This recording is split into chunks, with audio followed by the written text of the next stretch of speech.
माधव कुंज बिहारी।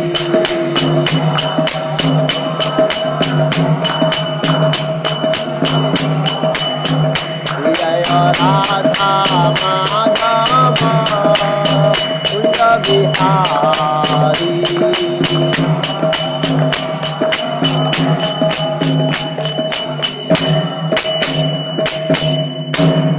एवं विष्णुपाद परमहंस परिवजक आचार्य श्री श्रीमद बचरणारविंद भक्ति वेदांत स्वामी प्रभुपाद की, अनंत कोटि वैष्णव विंद की, वाल्मीकि कृत रामायण की, सीताराम लक्ष्मण हनुमान की, शिष्य गो निताय की, शिला प्रभुपाद की, निताय गौर प्रेमानंदेरी।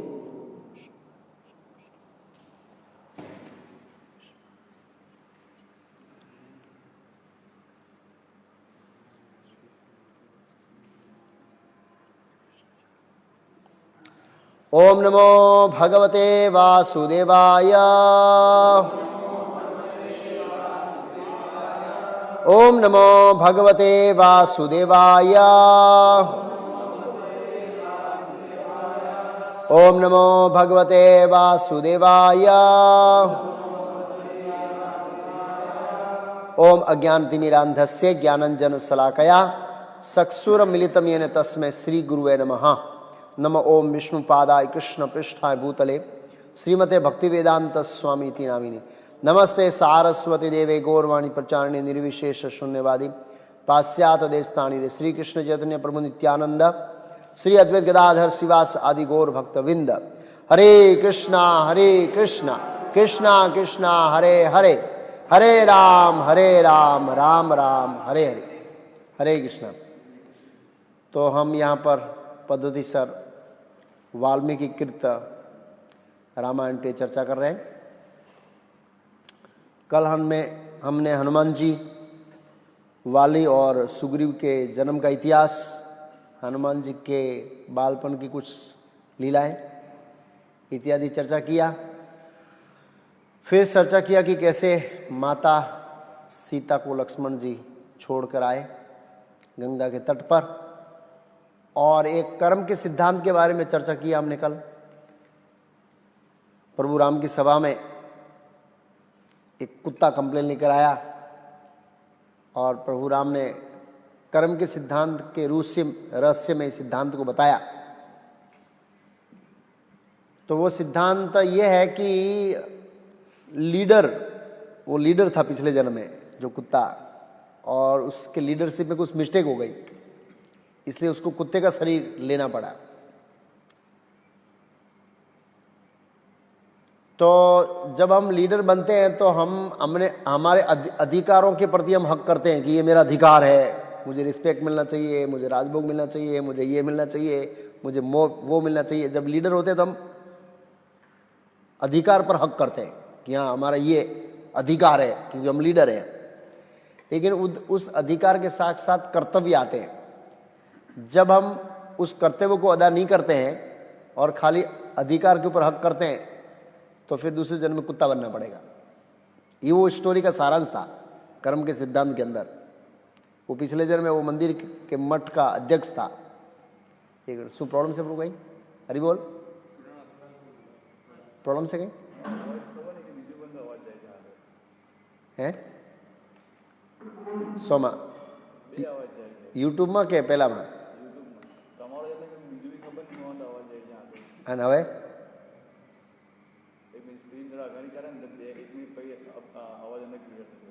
હમણાં ચાલુ થયું પહેલાં તો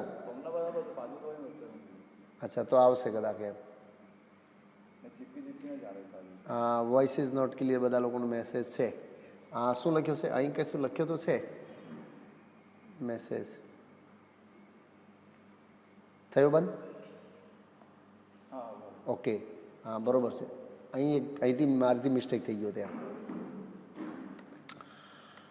तो कल के उस कर्म के सिद्धांत में मीन्स वो कुत्ते और ब्राह्मण थे बरो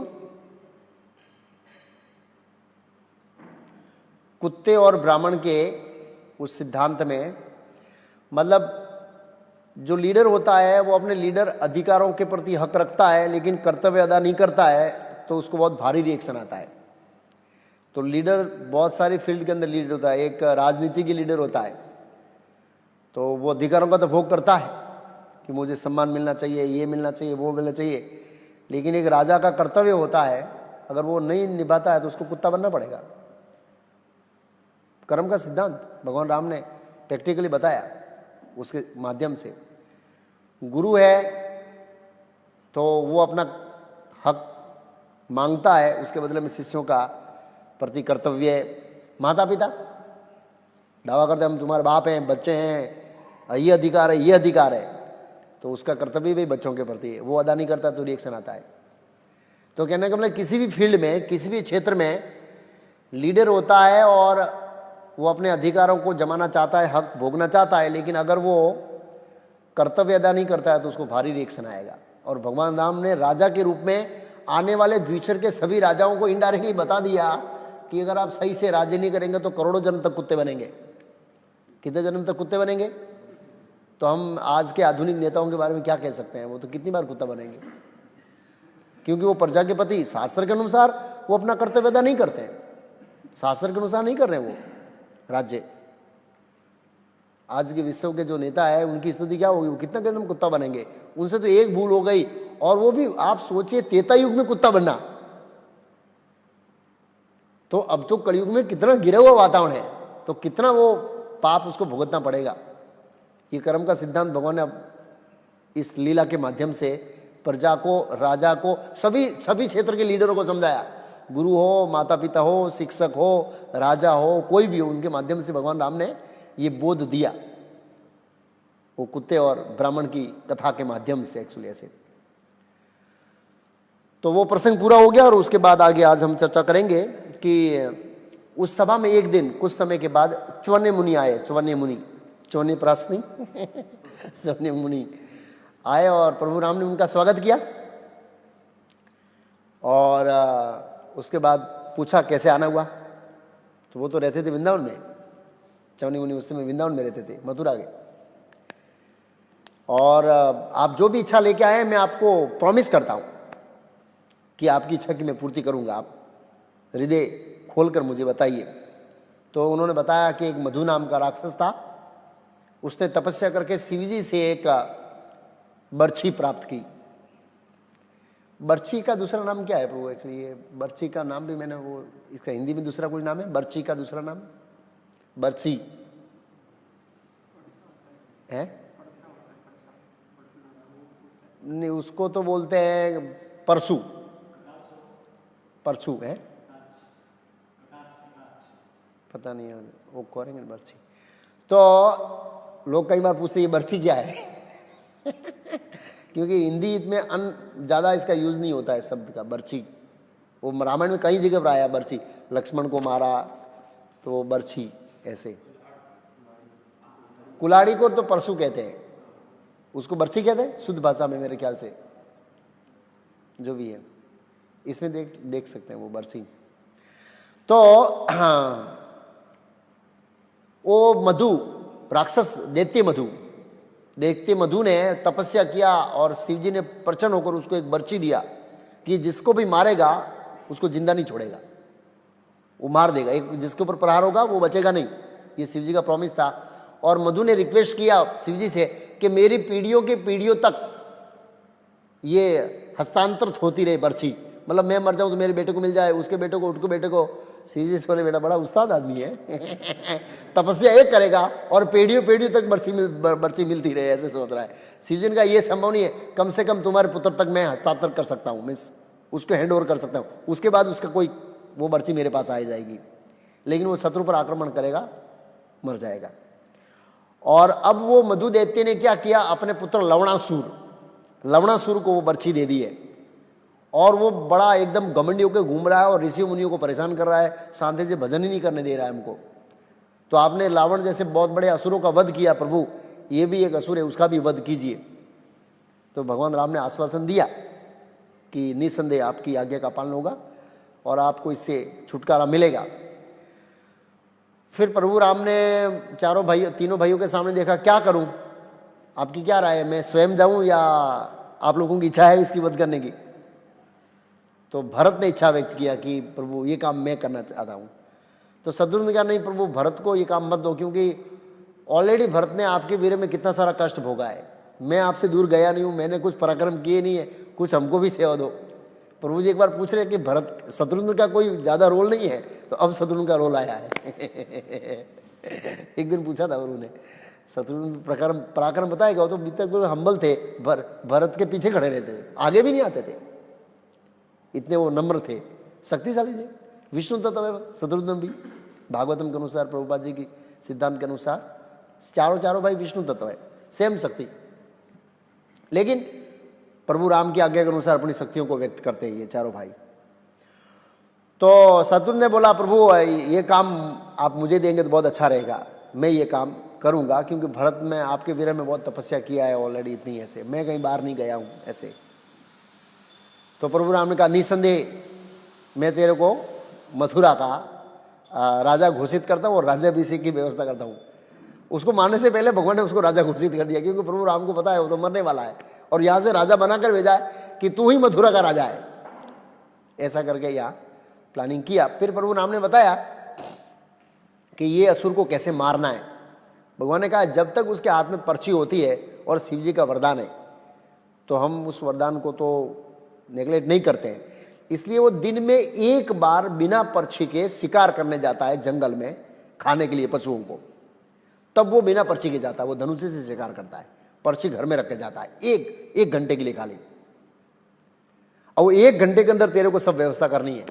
और भगवान राम ने गाड़ी किया, जब वो निकले तो तुरंत जैसे वो बाहर गया शिकार करने की, तुरंत नगर को घेर लेना और गेट पर खड़े हो जाना, और जब वो रिटर्न में आए तब उसको चैलेंज देना, अंदर घुसने मत देना, गेट पे बहुत सारे सैनिक रख देना। ऐसा प्रभु राम ने मार्गदर्शन दिया उनको। फिर कहा तेरे को 4000 अश्वरोहिणी सेना, 2000 रथों की सेना और 1000 पैदल सेना, इतनी ले जाओ तुम, और 10 लाख मुद्रा ले जाओ इनको वेतन देने के लिए, खर्चे पाने के लिए, सोने की मुद्रा। कितनी? 10 लाख। और बड़ा साधन, गाने वाने बजाने वाने को सब ले जाना। किसी को भलक नहीं आनी चाहिए कि तू मारने जा रहा है, ऐसे बोलिए कि तू थोड़ा मनोरंजन कहीं घूमने जा रहा है कहीं, ऐसे गाने बजाने वाले को सब ले जाना। ऐसा प्रभु राम ने गाइड दिया उनको ऐसे। और फिर प्रथम उन्होंने क्या किया, वो सेना को भेज दिया वहां पर मथुरा। 1 महीने के बाद शत्रुघ्न खुद गए। जाते समय जो प्रस्थान कर रहे थे अयोध्या से मथुरा की ओर, तो रास्ते में वाल्मीकि मुनि का आश्रम आया। दूसरे दिन नाइट होल्ड उन्होंने वाल्मीकि मुनि के आश्रम में किया। जब शत्रुघ्न जा रहे थे तब उसी दिन रात को माता सीता ने 2 बच्चों को जन्म दिया, लव और कुश। तो लव और कुश का नाम ऐसे क्यों पड़ा? क्योंकि वाल्मीकि मुनि ने देखा कि बच्चों का जन्म हुआ है, तो उनको जो साफ करने के लिए कुश घास का प्रयोग किया, अग्र भाग का, इसलिए उसका कुछ। और जो पिछला होता है उसको लव कहते हैं, उस भाग को। तो इसका नाम दिया पिछले भाग से, कुश के अगले भाग से कुश को साफ किया और पिछले भाग से लव को साफ किया, इसलिए उनका नाम पड़ा लव कुश। ऐसा दूसरे दिन सुबह शत्रुघ्न चलना शुरू हो गए और 7 दिन में मथुरा पहुंचे, 7 दिन। और चवन्य मुनि के आश्रम में वो रुके, और चवन्य मुनि को उन्होंने पूछा कि इस असुर की शक्ति क्या है। मैं थोड़ा प्लानिंग कर लूँ पहले, क्या शक्ति है इसकी, कितनी शक्ति है। तो उन्होंने एक स्टोरी बताई कि इक्ष्वाकु वंश में एक माधांता करके एक राजा थे, राजा माधांता, इक्ष्वाकु वंश में। तो वो तीनों लोगों को जीतने की इच्छा रखने की महत्वाकांक्षा रखते थे कि मैं स्वर्ग तक राज्य करूं, अपनी सीमाएं फैलाऊं। तो देवराज इंद्र भयभीत हुए और देवराज इंद्र ने कहा पहले पृथ्वी पर तो सबको कंट्रोल कीजिए ना, उसके बाद स्वर्ग की इच्छा कीजिए। पृथ्वी पर तो सबके आपके कंट्रोल में है ही नहीं कोई राजा, और आप ऊपर का सपना देख रहे हैं। बोला कौन है ऐसा कि जो मेरी शासन के अंदर मेरी सत्ता को स्वीकार नहीं करता है? बोला लवणासुर। और क्रोध आया और गए और युद्ध छेड़ा और बर्ची लेके आ गया। ये तो 60 मादांधा को पे काट के रख दिया, राजा मादांधा को काट के रख दिया, फिनिश, हरा दिया। बोला ये उनकी शक्ति है। तो फिर पूरी योजना बन गई, और शत्रुघ्न की योजना ये थी, ये बाहर जाएगा तब मैं ये घेर लूंगा। और जैसे वो बाहर गया तुरंत यमुना पार किया, सेना दूसरी से पार खड़ी थी यमुना के, पार किया और मथुरा नगरी को पूरा घेर लिया। और जब वो वापस आ रहा था ऐसे पीछे सब बंदरों, अरे सॉरी, पशुओं के सब शरीर लटका कर, तो उन्होंने चैलेंज किया तो उन्होंने परिचय दिया अपना कि मैं शत्रुघ्न हूं, राम का भाई। ओ हो, तुच्छ व्यक्ति मेरे साथ क्या युद्ध करेगा। ये मेरी मौसी के लड़के, सिर्फ मेरी मौसी के भाई को रावण, मेरे मौसी ये लवणासुर के मौसी का भाई रावण, बोला ये मेरे मौसी के भाई को राम ने मार दिया, लेकिन मेरे सामने राम कुछ नहीं, इसलिए मैंने क्षमा कर दिया। देखो अहंकार तो कितना है, मैंने उसको क्षमा कर दिया, मेरे सामने कुछ नहीं है ऐसे। और फिर भयंकर युद्ध हुआ। अब वो पर्ची लेने जा रहा था, लेकिन पूरी सेना ने रोक दिया उसका रास्ता, जाने नहीं दिया उसको, और उसको आह्वान किया था, वो जा नहीं सकता है, उसका नेचर है। भयंकर युद्ध हुआ, भयंकर। लास्ट में उसने क्या किया, एक असुर ने बहुत बड़ा पेड़ लिया और सीधा शत्रुघ्न के सिर पर मारा, तो शत्रुघ्न बेहोश हो गया, बहुत भारी मात्रा में बेहोश हो गया। तो उसने सोचा ये मर गया है। अब उसने उठाया अपने पशु और गेट में एंटर कर रहे थे, तब उन्होंने मधु नाम के असुर को, जो भगवान विष्णु ने मारा था, वही अस्त्र प्रभु राम के पास था, और वही अस्त्र प्रभु राम ने शत्रुघ्न को दिया कि इसी से ये मरेगा। तब उन्होंने वो अस्त्र चढ़ाया और उसको आह्वान किया कि फिर से मेरे को युद्ध कर, और जैसे वो रिवर्स में मुड़ा और बाण छोड़ा और ये मर गया। और फिर वो राज्य करने लगे। 12 साल रुक गए शत्रुघ्न। कितना साल रुक गए? 12 साल मथुरा में रुके वो राज सेप्ट करने के लिए। और फिर प्रभु राम की याद आई तो वापस आया, प्रभु राम को प्रणाम किया और बताया कि आपकी आज्ञा के अनुसार मैंने लवणासुर को मार दिया, राज्य स्थापित कर दिया, सब कुछ ठीक चल रहा है, लेकिन अब मैं वापस नहीं जाऊंगा। बोला नहीं, ऐसे कैसे हो सकता है? बोला नहीं प्रभु, आपका विरह याद आ रहा है। ठीक है, तू कभी कभी मिलने आ सकता है, लेकिन क्षत्रिय है तो राज करना पड़ेगा ना, प्रजा के ऊपर राज करना, प्रजा का मार्गदर्शन करना क्षत्रिय का प्रथम धर्म है, और उसमें व्यक्तिगत संबंधों में विरह सेकेंडरी होता है, कर्तव्य प्रथम, ऐसे प्रभु राम ने समझाया। फिर बोला तू 7 ही दिन रुक सकता है, 8वें दिन तेरे को यहाँ से जाने पड़ेगा, राज्य करना वो प्रथम कर्तव्य है ऐसे। तो फिर वो रुके और फिर चले गए ऐसे। फिर एक बार प्रभु राम अपनी सभा में बैठे थे, और एक ब्राह्मण, ज्येष्ठ ब्राह्मण मीन्स वरिष्ठ ब्राह्मण, अपने बच्चे को लेके राजसभा के बारे में रो रहा है, हे पुत्र, बस उनका पुत्र मर गया था। बोला मैंने कोई पाप नहीं किया, मेरी पत्नी ने कोई पाप नहीं किया, हम धर्म का पालन कर रहे हैं, फिर भी मेरे जीते हुए तू क्यों मर गया? सत्युग का त्रेतायुग का लक्षण है, बाप जिंदा है तो बेटा नहीं मर सकता है, ये धर्म का उत्थान कैसे हो गया, सिद्धांत पलट कैसे गया? काफी रोने लगा। ऐसा लग रहा है कि राम राज्य की उपेक्षा कर रहे हैं, और राजा का उपेक्षा करने के कारण ही ये उथल पाथल हो रहा है। तो हे प्रभु, आप तो इक्ष्वाकु वंश के इतने विख्यात राजा हैं, आप ऐसे कैसे राज्य की उपेक्षा कर रहे हैं? अगर आप मेरे बच्चे को जिंदा नहीं करेंगे तो मैं पति पत्नी दोनों आपके महल के आगे प्राण त्याग देंगे, और आपके ऊपर बहुत बड़ा कलंक लगेगा, इसलिए कुछ कीजिए। तो भगवान राम चिंतित हुए गंभीरता से।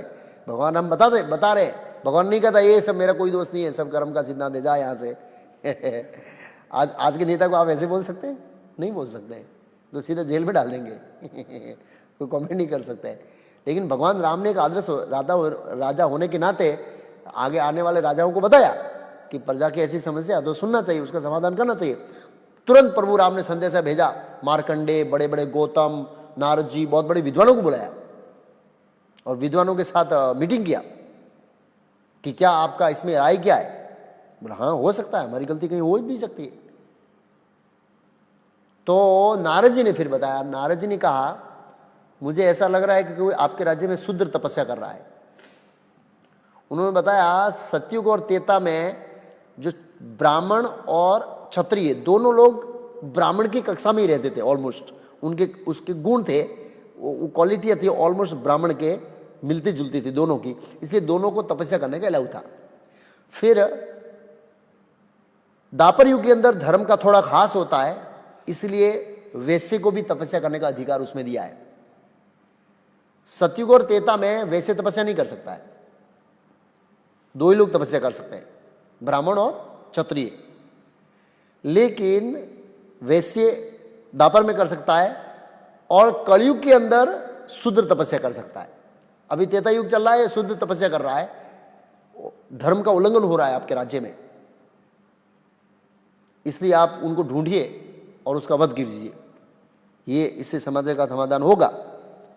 प्रभु राम ने पुष्पक विमान का स्मरण किया, तुरंत हाजिर हो गया। सबसे पहले उत्तर दिशा में गए, पूर्व दिशा में गए, पश्चिम दिशा में गए, फिर अंत दक्षिण दिशा में गए। एक पर्वत की तलेटी के अंदर एक शूद्र उल्टा लटक के तपस्या कर रहा था, भयानक तपस्या, उल्टा लटक के। प्रभु राम ने पहले कहा, वाह, इतनी कठिन तपस्या, इतनी खतरनाक तपस्या, आश्चर्यजनक है। क्या उद्देश्य है भाई तेरा? स्वर्ग जाना है? ज्यादातर स्वर्ग जाने के लिए तपस्या करते हैं। क्या नाम है, अता है, पता है? और प्रभु अपने राम बताए, मैं दशरथ पुत्र राम हूं और अयोध्या का राजा हूं, मैं जानना चाहता हूं, जिज्ञासा है। उन्होंने कहा, मैं शूद्र पुत्र हूं, उद्देश्य क्या है? स्वर्ग जाना चाहता हूं। बस उसने एक शब्द बंद किया, फट्टा अगले ने सीधा काट दिया प्रभु राम ने। और जैसे ही उसका सिर कटा तो देवताओं ने बारिश किया, अरे फूल बरसाया। तो प्रश्न होता है, प्रभु राम ने उसको क्यों मारा? कई बार लोग इसका लांछन लगाते हैं। तो गुरु महाराज ने उसमें समझाया है, कई शास्त्रों के कोट से, आचार्यों के कमेंट्री से, कि वैदिक सिस्टम के अनुसार कोई व्यक्ति को शूद्र के शरीर में जन्म मिलता है तो उसका कारण है उसका पाप कर्म, और उस पाप कर्म का निवारण है कि वो ऊपर के 3 वर्गों की सेवा करे, जो धर्म में लगे हुए हैं उन 3 वर्गों की सेवा करे, और वो सेवा से उनका शुद्धिकरण हो, वही उसका निवारण है। तपस्या उसको अलाउ नहीं है। तपस्या इसलिए अलाउ नहीं है कि उसमें धर्म का उल्लंघन होता है, और निसंदेह जब इस क्लास के लोग तपस्या करेंगे और जो वरदान मिलेगा तो उसका मिसयूज भी होगा एक।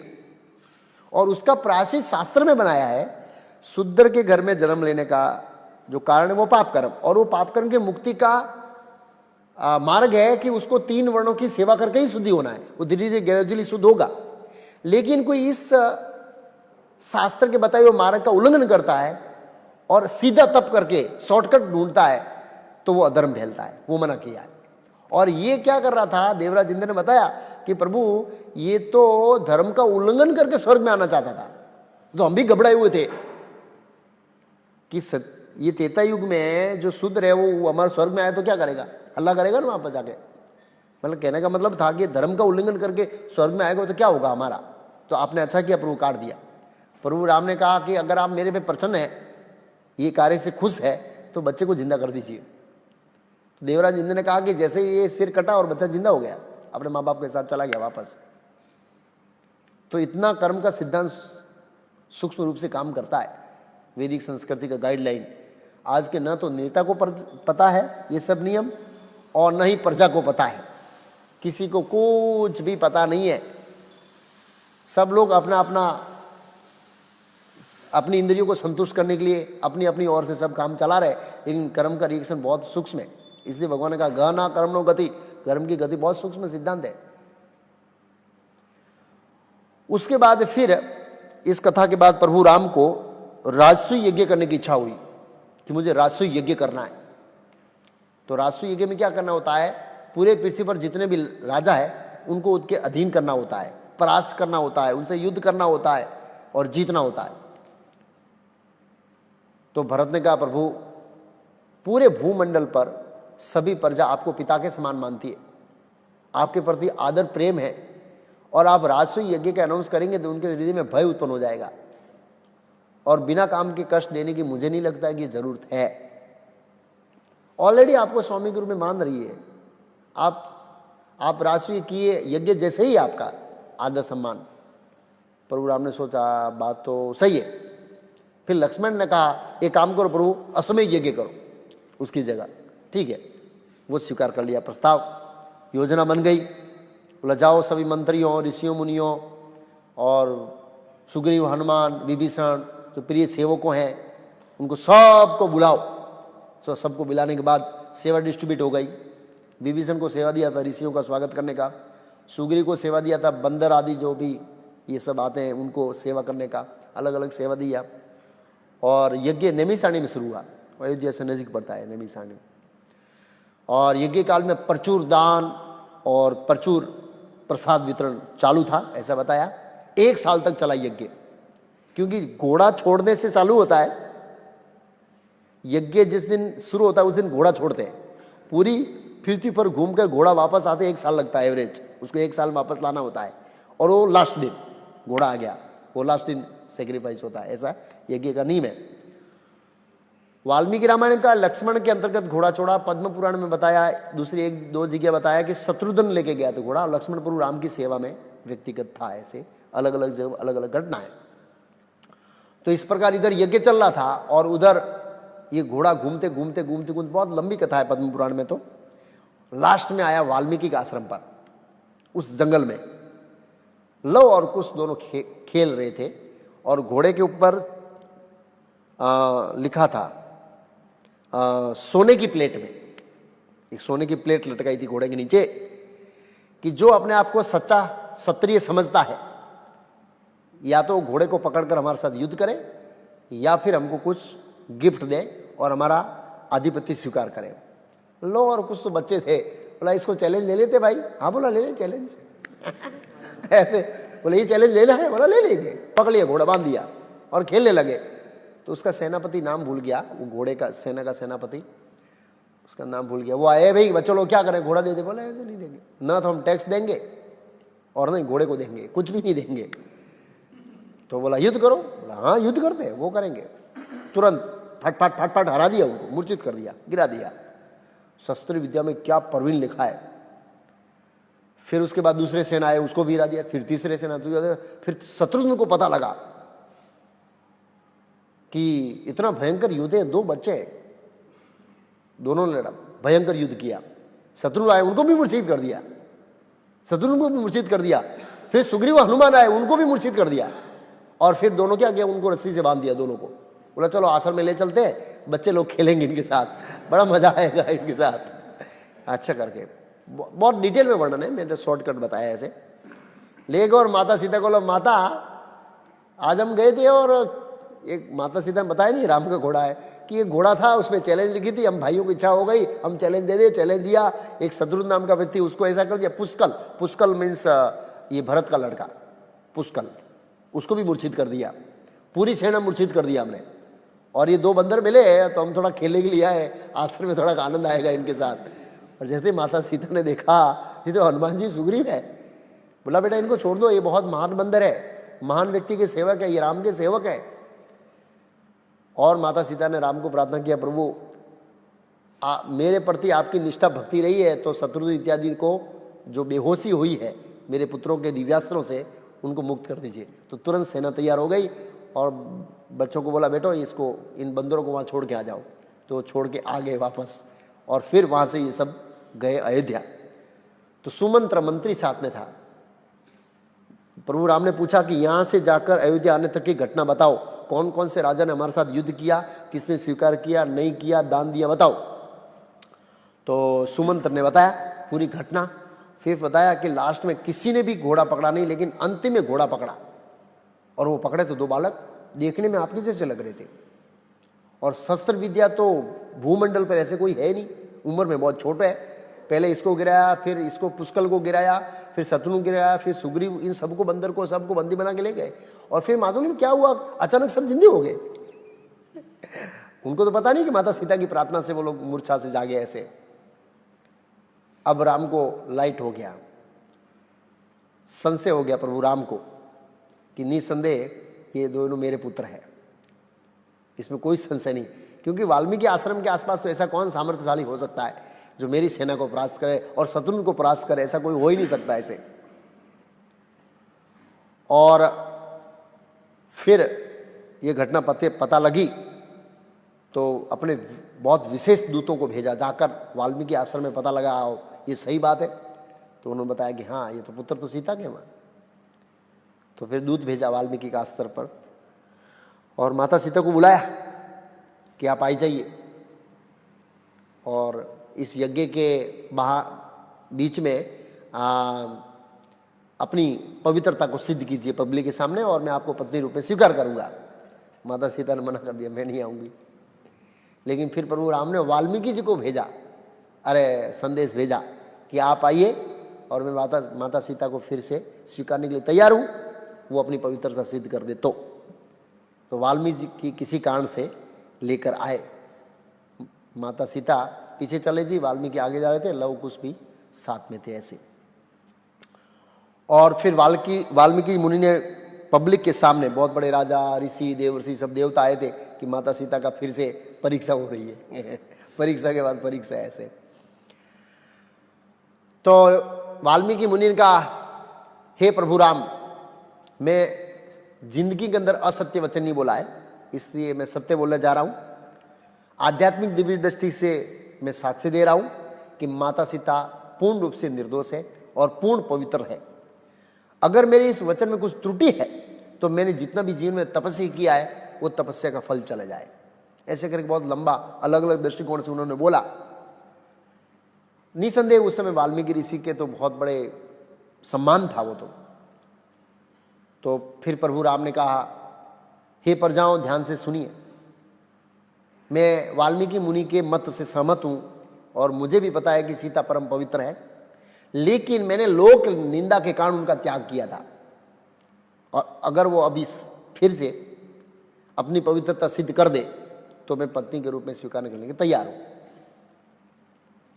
फिर माता सीता ने कहा, पब्लिक को संबोधित करके हुए, कि हे पृथ्वी देवी, अगर मैंने विवाह से लेकर आज तक, जब तक मैं समझती हुई तब तक और आज तक मेरे मन में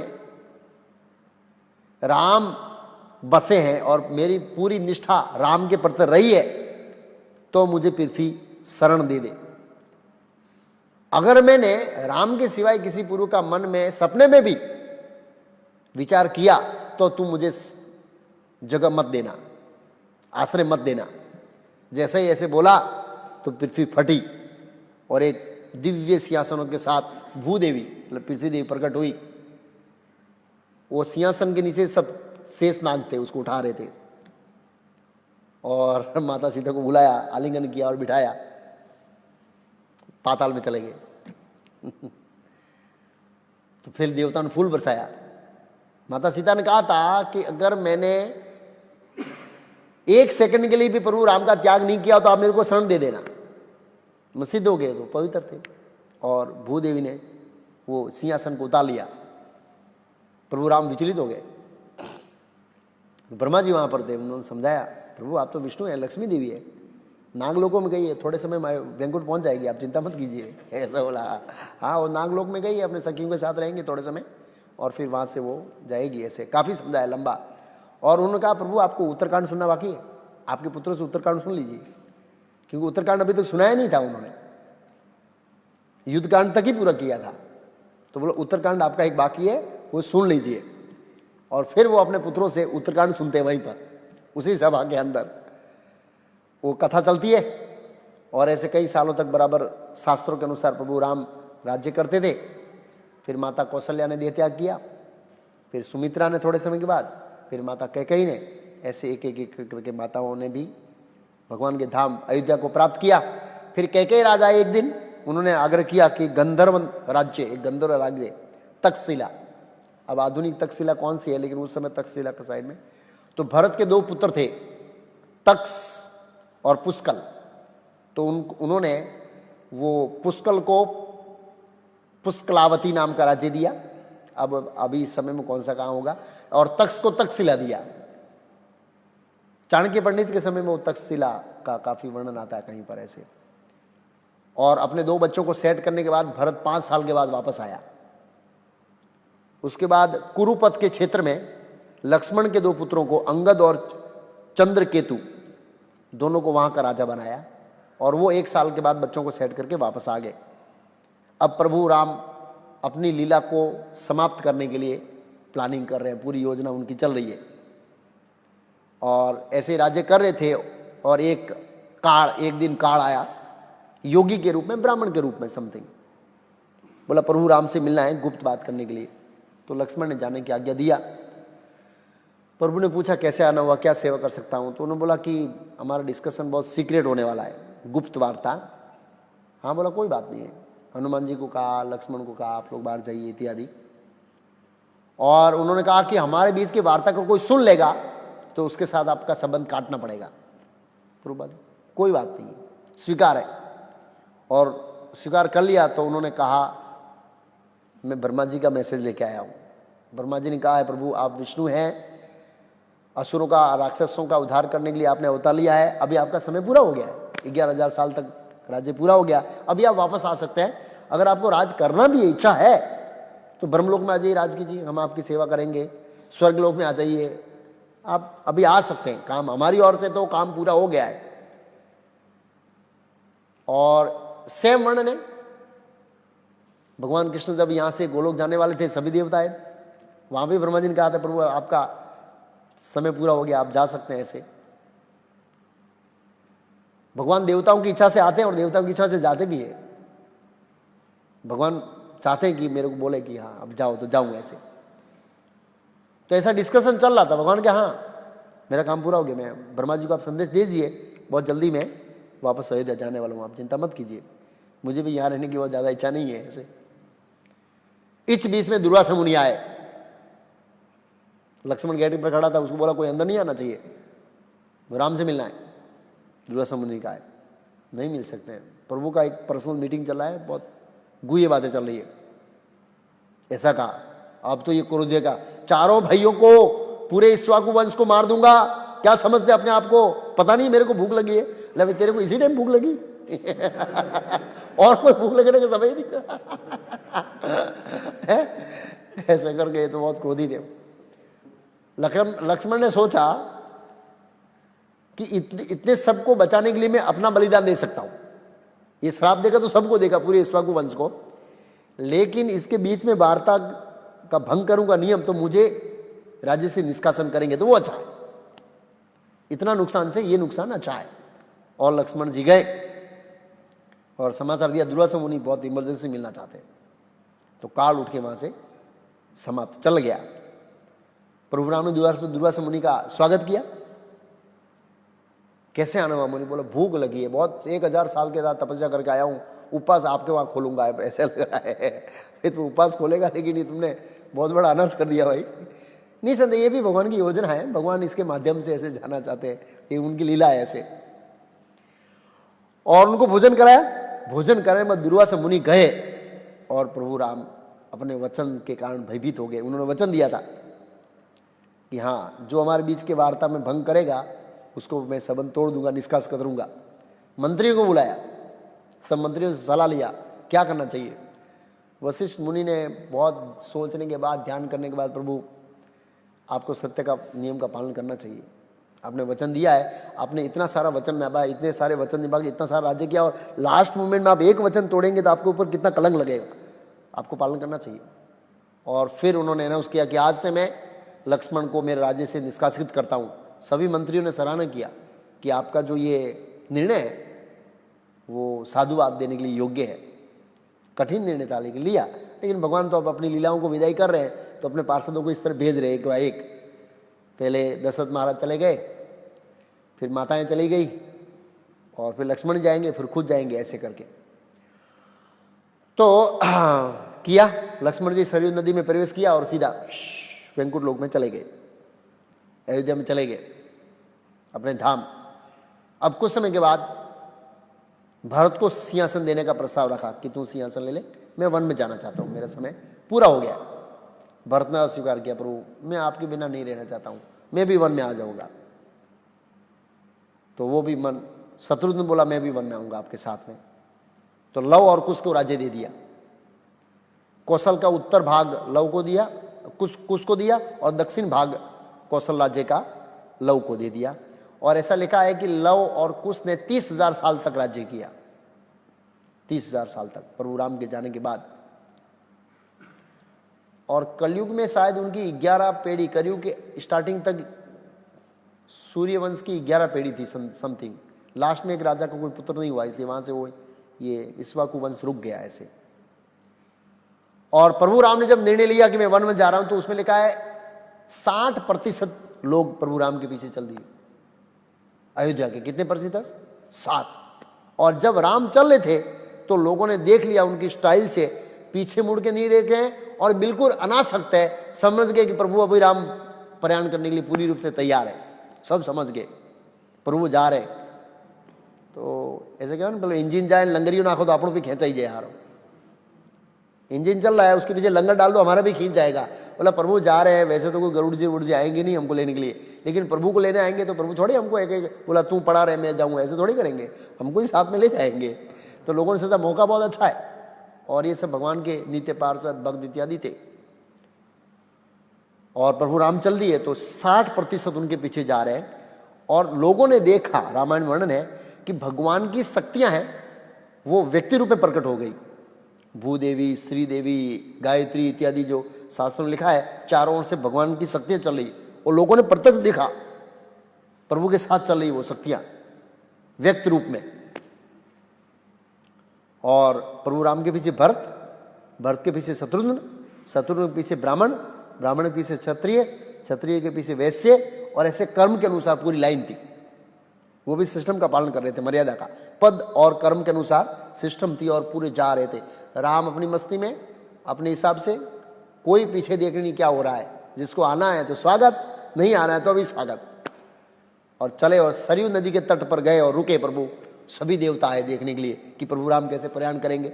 श्रीमद् भागवत में वर्णन है, भगवान कृष्ण जहाँ पर सोमनाथ फ्लाई करने वाले सभी देवता आए थे कि प्रभु हमारे घर भी पगला पाड़ जो है, रास्ता में आ जाओ। ऐसे कैलाश, स्वर्ग, ब्रह्मलोक, ब्रह्म ज्योति, जे भी जनलोक, तपलोक, सब लोग आए थे। भगवान के देखूंगा मैं, सोचूंगा बस इतना समय लगा। ब्रह्मा जी ने ऐसे किया, निकल गए भगवान। तो उनको पलकारों मारते में भगवान कृष्ण पहुंच गए वैकुंठ के अंदर, नहीं गए। तो सभी देवता आए, सबने स्तुति किया, प्रभु राम अभी लीला समाप्त कर रहे हैं भूमंडल में, हरि हरि बोल। सब लोग गौर प्रेमानंद ने बोली है, मतलब बहुत वो हुए कि प्रभु राम वापस जा रहे हैं। और फूल बरसाया और प्रभु राम ने नदी में प्रवेश किया। गरुड़ जी उनको लेके गए, फिर भरत ने, फिर शत्रुघ्न ने, और फिर सभी ने, जितने लोग आए हैं उन सभी ने प्रवेश किया। किसी का भी शरीर मिला नहीं, नदी के अंदर किसी का भी शरीर नहीं मिला। करोड़ों लोग गए, ऐसा नहीं कि नदी के अंदर लाशें पड़ी थी, उस शरीर के साथ गए। हाँ कि नदी के अंदर लाशें मिली बहुत, नहीं, कोई वर्णन नहीं है, कोई वर्णन नहीं है। इस शरीर के साथ गए क्योंकि वो बहुत नजदीक के पार्षद थे, तो उन्होंने शरीर छोड़ा भी नहीं। जैसे पांडव थे, वो शरीर के साथ भगवान के धाम गए, इस शरीर के साथ। ध्रुव महाराज जैसे हैं, ऐसे कई सारे लोग हैं ऐसे। इवन माता द्रौपदी और सुभद्रा का भी वर्णन है भागवत पहले स्कंद में कि वो शरीर के साथ गए। और ये सब लोग अयोध्या शाश्वत धाम ने भगवान की लीला में प्रवेश किया।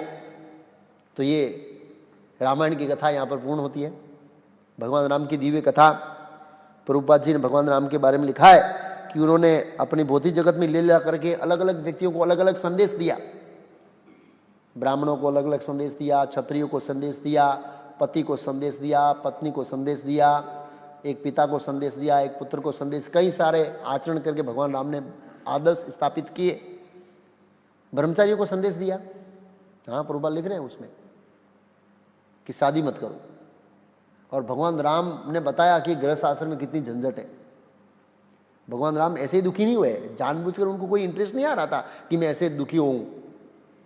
भगवान ने आचरण करके बताया इस संसार के अंदर कि ब्रह्मचार्य आश्रम बेस्ट है। हाँ प्रभुपाद ने लिखा, भगवान राम ने भौतिकतावादी लोगों को संदेश दिया कि ये गृहस्थ आश्रम के झंझट से बचे रहो, बहुत अच्छा है। ये प्रभुपाद लिखे लास्ट में, भागवत के 9वें स्कंद से लिखा है जैसे। तो कई सारी शिक्षाएं प्रभु राम ने दी है। तो ये वाल्मीकि रामायण का हमने संस्कृत में व्याख्या किया, आप सब लोग नियमित पढ़ सकते हैं। अब थोड़ा प्रश्न उत्तर करेंगे। एक भक्त का फोन आया था, उसमें प्रश्न था मुकेश प्रभु वालिया से कि मैंने सुना है इस्कॉन में भी कई भक्तों से कि वाल्मीकि जी ने तुलसीदास का अवतार मीन्स ग्रहण किया, क्या ये सच है? हाँ, तुलसीदास वाल्मीकि जी का अवतार है ऐसा। तो इसके बारे में प्रभुपाद जी ने तो कभी कमेंट नहीं दिया है, और नहीं भक्ति सिद्धांत श्री ठाकुर, नहीं तो भक्तिनोद ठाकुर, हमारे गौड़ी वैष्णव संप्रदाय के आचार्यों ने कभी इसके बारे में कमेंट नहीं दिया। अगर ऐसा होता, मान लो तुलसीदास वाल्मीकि अवतार होते तो कमेंट जरूर होती। जैसे क्या नाम है वो चैतन्य भागवत लिखा, क्या नाम किसने भूल गया, हाँ वृंदावन दास ठाकुर है, वो तो व्यासदेव के अवतार है, तो वो तो हमारे आचार्य ने स्वीकार किया है, स्वीकार किया, चैतन्य लीला लिखने के लिए आए। लेकिन इनके बारे में कोई स्टेटमेंट नहीं है। तो हो सकता है इस्कॉन के जो कनिष्ठ भक्त जिनको शास्त्रीय ज्ञान ना हो, आचार्यों की शिक्षाओं का पता न हो और बोला हो, वो भी सकता है। और मेरे ख्याल से उन्होंने बोला था वो भविष्य पुराण के अनुसार, भविष्य पुराण में ऐसा लिखा है कि तुलसीदास वाल्मीकि जी का अवतार है। लेकिन जो भविष्यवाणी अभी जो मिल रही है तो उसमें तो बहुत सारा मिक्सअप है। मीराबाई की भविष्यवाणी है और कबीर जी की भविष्यवाणी है, नरसिंह मेहता की भविष्यवाणी है, ऐसे जो संत हो गए और उसमें मायावादी भी, इनकी भी भविष्यवाणी है। तो शास्त्र उनकी भविष्यवाणी थोड़ी करता है। तो भविष्य पुराण आचार्यों के दृष्टिकोण से देखना चाहिए, क्योंकि ऐसा कुछ होता तो आचार्य कमेंट्री करते ज, बिना कमेंट्री के आचार्य छोड़ते नहीं, ऐसा विवादास्पद इस्पद आचार्य छोड़ेंगे नहीं। तो तुलसीदास जी है वो वाल्मीकि का अवतार नहीं है। क्यों? एक दृष्टिकोण से, क्योंकि प्रभुपाद जी ने कहा ड्रॉप ऑफ मायावाद, तुलसीदास रामायण में ड्रॉप ऑफ मायावाद है। तो वाल्मीकि शुद्ध भक्ति का वर्णन करने के बाद फिर मायावाद क्यों डालते? वाल्मीकि मुनि ने वहां शुद्ध भक्ति का वर्णन कर दिया, तो फिर दूसरा जन्म लेके वो मायावाद डाल के लोगों को कंफ्यूजन में क्यों करते? एक प्रश्न है, बौद्धिक प्रश्न। और मैंने आचार्यों, शास्त्रों को खाली ऐसे लिखने से नहीं समझ सकते हैं, गुरु साधु शास्त्र आचार्यों के मार्गदर्शन में समझ सकते हैं। ये बहुत महत्वपूर्ण पॉइंट है। तो आचार्यों से हमने नहीं सुना है कि तुलसीदास जी वाल्मीकि का अवतार है, वो भविष्य पुराण में मिक्सअप है, इसलिए ऐसा है। दूसरा किसी का कोई प्रश्न है? इधर से भी पूछ सकते हैं, यहां से दिखाई देता। रवि अयंगर प्रभु, आपका कोई प्रश्न है तो पूछ सकते हैं। रुपेश प्रभु, हाँ यहां लिख सकते हैं, बता सकते हैं हम लोग उसमें क्या प्रश्न है। प्रश्न है तो लिखिए प्रभु। फेसबुक ऊपर जो लिए कोई नहीं प्रश्न हुए तो, हमारे में से किसी का प्रश्न है तो, कुछ सुझाव है तो।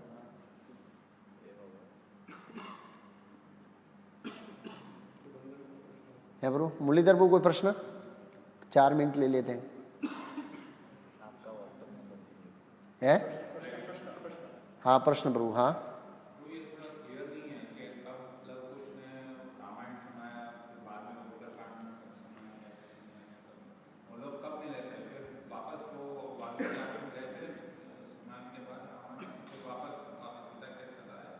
हाँ ऐसा लग रहा है, ऐसा लग रहा है। युद्ध कांड तक सुनाया, फिर वापस वाल्मीकि आश्रम में आए। हाँ नहीं पता चला, भगवान की योग माया ने आवृत करके रखा था ना, आछन करके रखा था। हाँ मतलब समय काल नहीं है, क्योंकि बहुत लंबा इतिहास है ना, इसलिए बहुत समय काल नहीं रखा है कुछ। भाई 1 महीना होता, 2 महीना होता, साल, 10 साल, 11,000 साल थे, इसमें समय को मेंटेन नहीं किया है, समय को मेंटेन नहीं किया है।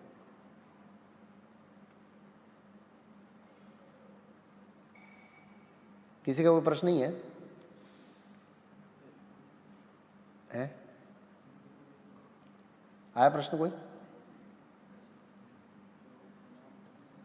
कोई और कुछ फिलोसॉफिकल पॉइंट है इसके बारे में? हाँ प्रभु। हनुमान जी का मंदिर? हाँ हाँ, तो वो सेंटिमेंटल लोग हैं जो राम जी को छोड़कर हनुमान जी की पूजा करते हैं। हनुमान जी को पसंद नहीं है वो, सॉरी एक भक्त को पसंद नहीं है कि वो उनको छोड़कर पूजा करे। प्रश्न ये है कि हनुमान जी के मंदिर बहुत सारे हैं और राम जी के मंदिर नहीं है, तो लोग हनुमान जी की पूजा करते हैं तो ज़्यादातर भावुकता से करते हैं और भौतिक आशीर्वाद के कारण करते हैं। लेकिन हनुमान जी को प्रश्न नहीं, अरे हनुमान जी को वो नहीं है, प्रश्न है एक आया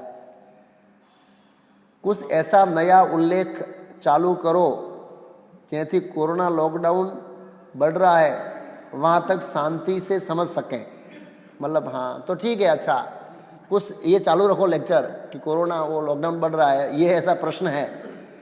तो हम लोग कल से फिलोसॉफिकल डिस्कशन करेंगे महाभारत के ऊपर, संस्कृत में कथा लेके तत्व ज्ञान के ऊपर चर्चा करेंगे।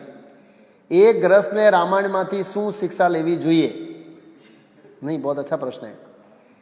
एक गृहस्थ को रामायण में से क्या शिक्षा लेनी चाहिए? बहुत सारी शिक्षा लेनी चाहिए। एक आदर्श गृहस्थ के रूप में कैसा रहना है, और प्रभुपाद जी ने गृहस्थ के लिए लिखा है पत्नी का कैसे गंभीरता से पालन करना, जवाबदारी लेना। जवाबदारी, गृहस्थ मतलब एक जवाबदारी, तो प्रभु राम ने बताया वो शिक्षा लेना है।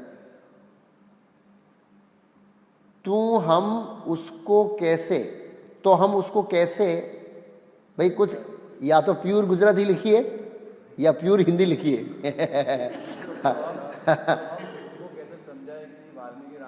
एक मिनट, एक भक्त का ये पहला प्रश्न करते हैं, धीरे धीरे प्रश्न लिखिए भाई। कुछ ऐसा नया उल्लेख चालू रखो। नया उल्लेख मतलब शास्त्र, नया उल्लेख तो कोई करने वाला नहीं है। शास्त्र महाभारत में ऊपर फिलोसॉफी की डिस्कस करेंगे, वो हो गया। हम लोग प्रचार में जाते हैं तो लोग बोलते हैं कि हमारे पास तुलसीकृत रामायण है। तो ये संस्कृत में रामायण बता सकते हैं? लाओ प्रभु, उनको बताइए कि एक बार ये रामायण पढ़ के देखिए।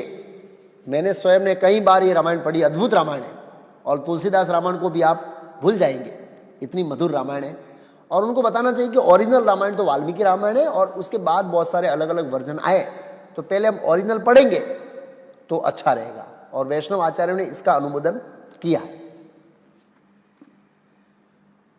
तो हम उसको कैसे समझाएं कि वाल्मीकि रामायण ऑथेंटिक है? यही समझाना है, आचार्यों ने इसके ऊपर छोड़ दिया है। जब हनुमान जी के ऊपर कोई शस्त्र इफेक्ट नहीं होता तो लव और कुश ने उनके लिए कैसे बांध दिया? बहुत अच्छा प्रश्न है। बहुत अच्छा प्रश्न है, वो देखना पड़ेगा, पद्म पुराण से देखना पड़ेगा, फिर कभी मैं बताऊंगा। बात सही है, मैंने पद्म पुराण पढ़ा नहीं डिटेल में, लेकिन पद्म पुराण में ये लीला है। बहुत अच्छा प्रश्न है। रूपेश मिश्रा, जब हनुमान जी के ऊपर कोई अस्त्र इफेक्ट नहीं कर सकते, हाँ यही सेम प्रश्न, तो बताऊंगा रूपेश प्रभु। जिग्नेश प्रभु, आंसर हम अवसर हम શું કહે છે? आंसर हम बोलते हैं कि ये गुरु शिष्य परंपरा से है। हाँ इसमें आंसर, हाँ हाँ, अक्सर अक्सर अक्सर बोलते, बराबर है। हम बोलते हैं कि ये गुरु शिष्य परंपरा से है। हाँ, इसके अलावा ये क्या क्या कह सकते हैं प्रभु जी? मतलब इसके अलावा क्या कह सकते हैं? समझ नहीं आया, प्रश्न थोड़ा स्पष्ट लिखिए। आप रोज क्लास चालू रखिए, तो वो चालू रहेगा ना, वो रहेगा। कीर्ति पटेल, हरे कृष्णा प्रभु जी, आप कुछ हिंदी स्पष्ट लिखिए। आपने किसके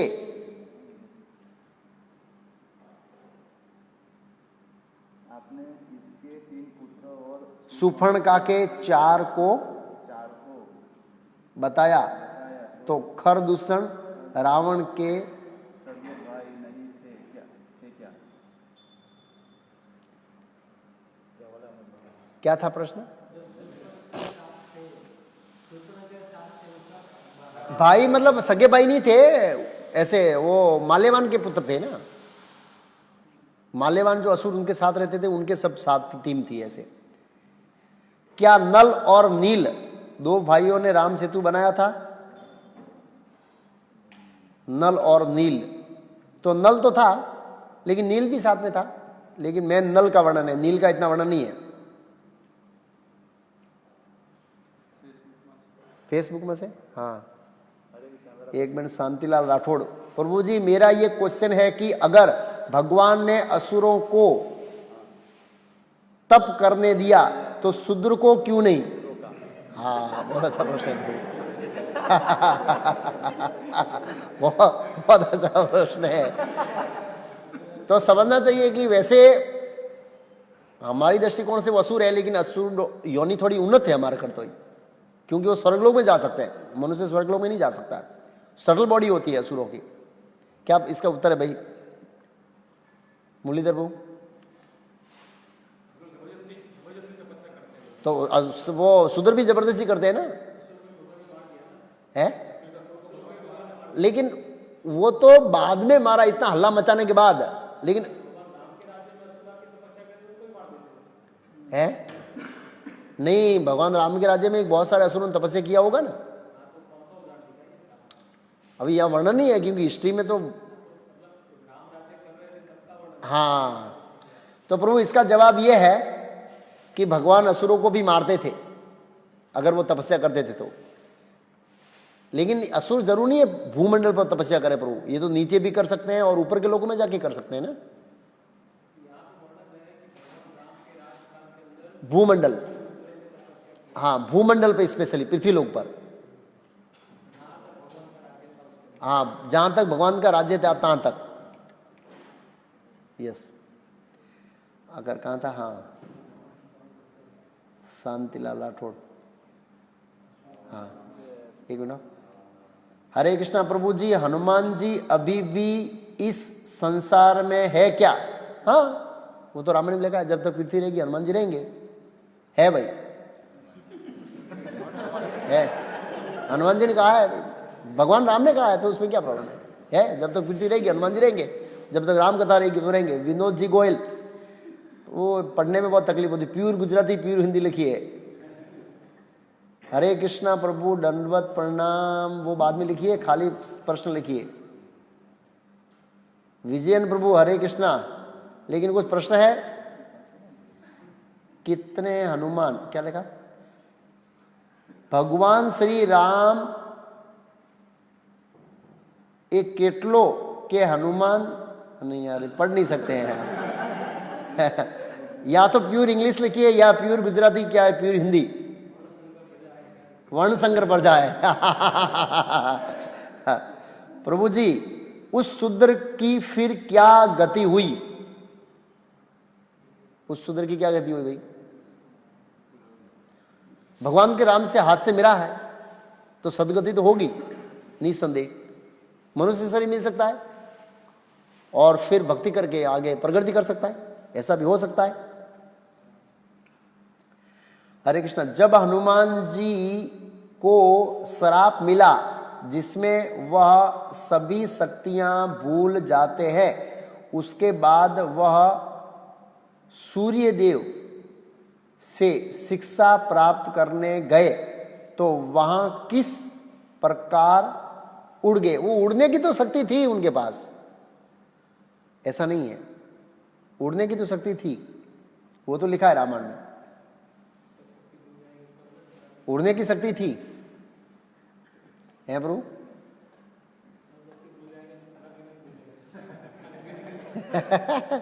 वो तो शक्ति थी।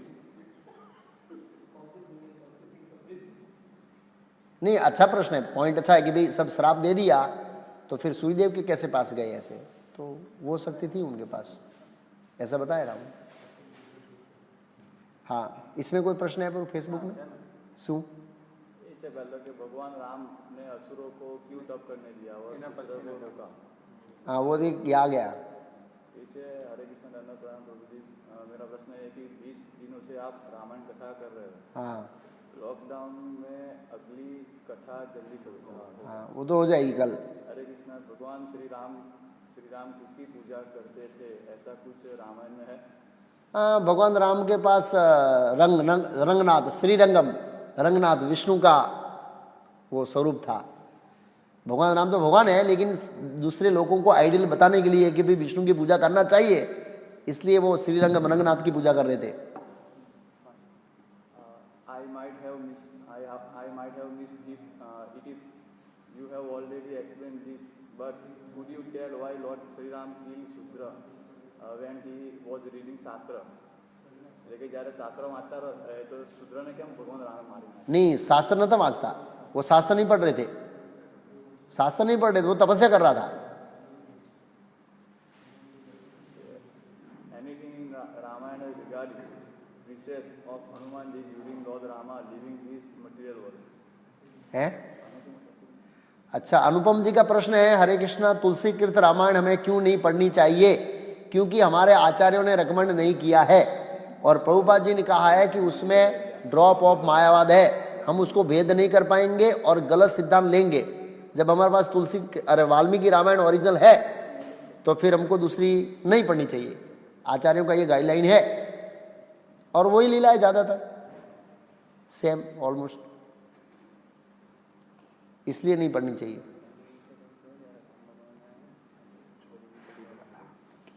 क्या नल नील दो भाइयों ने राम सेतु बनाया था? हाँ, वो तो जवाब दे दिया मैंने। हाँ, राम की कोई बहन थी, हाँ, नाम भूल गया, क्या नाम? शांता। राम की बहन थी शांता। किसने लिखा? अशोक सोरठिया प्रभु ने। 3 मिनट बाकी है भाई, जिसको जो प्रश्न पूछना है पूछ लीजिए।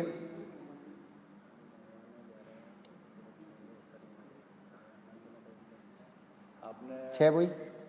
नारायण नित्य दास प्रभु ने कि राम भगवान जरा भौतिक दुनिया छोड़ी तो जरा हनुमान जी ने तो उल्लेख है कि मतलब जरा क्या था?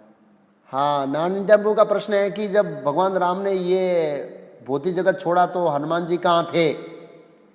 तो वो रामायण में वर्णन नहीं है, रामायण में कुछ उसका उल्लेख नहीं। हाँ प्रभु, हाँ,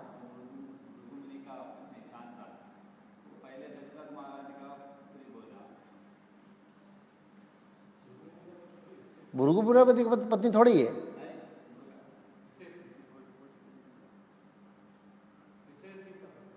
हैं?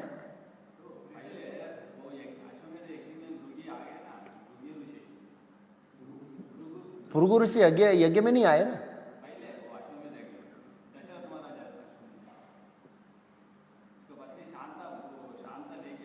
नहीं, वो ऋषि सृग, भृगु मुनि ऋषि सृग, ऋषि सृग। हाँ,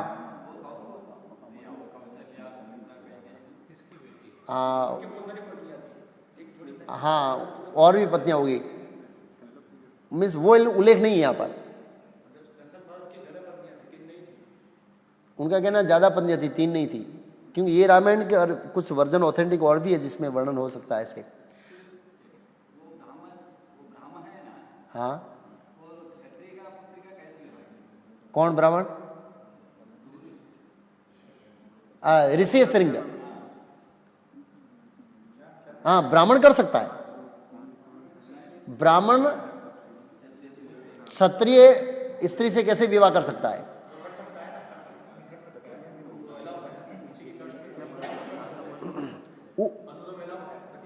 प्रतिलो मेला नहीं, अलूनो मेला हुए।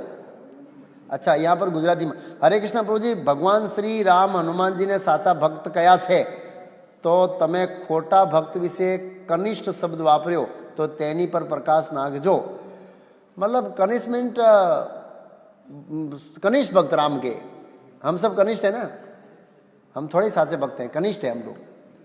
कनिष्ठ मतलब जिसकी श्रद्धा बहुत कच्ची है भक्ति में, राम के ऊपर पूर्ण श्रद्धा नहीं, वो कनिष्ठ। कोई हनुमान भक्त ने कई रीते समझावा है कि राम भक्त केवी रीते बनावा है, वाल्मीकि रामायण, ये हनुमान भक्त को पढ़ा दो, वो समझ जाएगा कि राम की भक्ति करना ही सर्वश्रेष्ठ है। हरे कृष्णा प्रभु जी,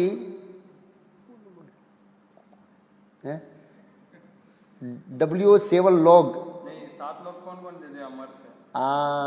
7 लोग कौन कौन से? 7 लोग कौन कौन है? हनुमान जी है, विभीषण है, अश्वत्थामा, व्यासदेव, हनुमान, जो भी है। ये इतना मायने नहीं रखता है कि 7 लोग का अमर होके क्या करेंगे हम लोग। अच्छा, विभीषण जी अभी भी है क्या? हाँ है, लंका में। कई बातें लोक प्रसिद्ध है लेकिन रामायण में उल्लेख नहीं है, लेकिन हम कई बार इस्कॉन के भक्तों से भी सुनते हैं उसको अधिकर समझे या नहीं समझे, बहुत महत्वपूर्ण बात है।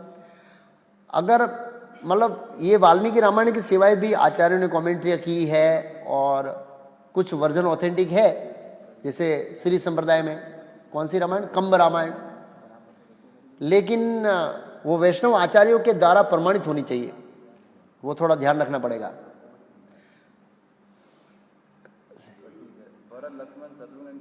एक मिनट, कल से क्या सब्जेक्ट होगा? 7:35 को पता लगेगा। जिंदे रहे तो करेंगे, नहीं तो हरे कृष्ण। क्या पता, मृत्यु का ठिकाना थोड़ी है, स्टैम्प तो लगाया नहीं है कि आप कल तक हम जिंदे रहेंगे, यमराज ने सर्टिफिकेट तो नहीं दिया है।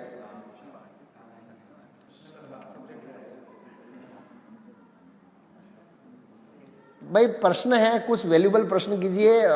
अब टाइम पूरा हो गया है, लेकिन ये अमर कौन है, क्या क्या क्या मिलेगा अमर कौन है जानने से? हम थोड़े अमर बनेंगे, भक्ति तो करनी पड़ेगी ना। ऐसे तो प्लीज प्रश्न फिलोसॉफिकल है, ऐसा करने तो अच्छा है। हाँ प्रभु,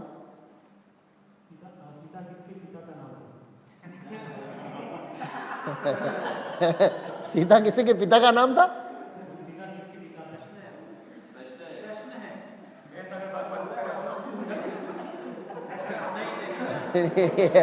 ये तो कोई प्रश्न नहीं है प्रभु, ये प्रश्न नहीं है।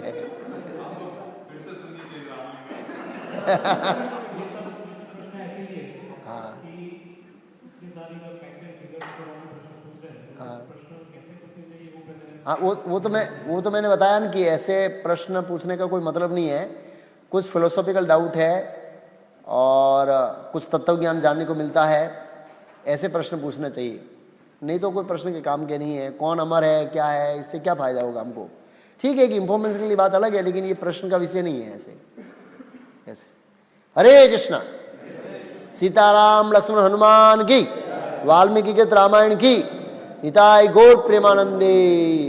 कल शाम को मिलते हैं 7:30 बजे।